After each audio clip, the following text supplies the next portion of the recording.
could still see her standing there alone. I sat up awake for the rest of the journey.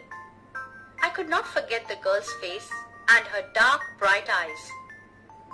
When I reached Dehra, the incident got blurred and distant, for there were other things on my mind. It was only when I was making the return journey 2 months later that I remembered the girl. I was looking out for her as the train drew into the station, and I felt an unexpected thrill. I saw her walking up the platform. I ran to the door and waved at her. When she saw me, she smiled. She was pleased that I remembered her. I was pleased that she remembered me. She did not start selling baskets, but came straight to the tea stall. Her dark eyes were suddenly filled with light. We said nothing for some time, but we spoke without words. I felt the impulse to put her on the train there and then and take her away with me. I could not bear the thought of watching her vanish into the darkness of Deoli station.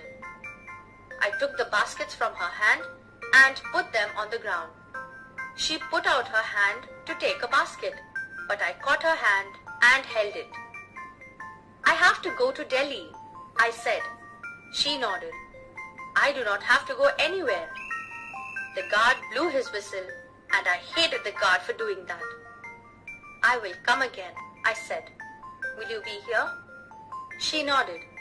"I do not have to go anywhere." She nodded again. The bell clanged and the train slid forward.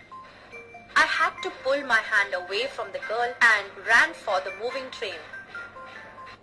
This time, I did not forget her. She was with me for the rest of the journey and for long after. All that year, she was a bright living thing. And when the college term ended, I packed in haste and left for Dehra earlier than usual.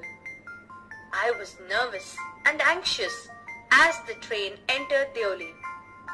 I was wondering what I should say to the girl and what I should do. I was determined that I wouldn't stand helplessly before her. The train came to Deoli and I looked up and down the platform, but I could not see the girl anywhere. I opened the door and stepped off the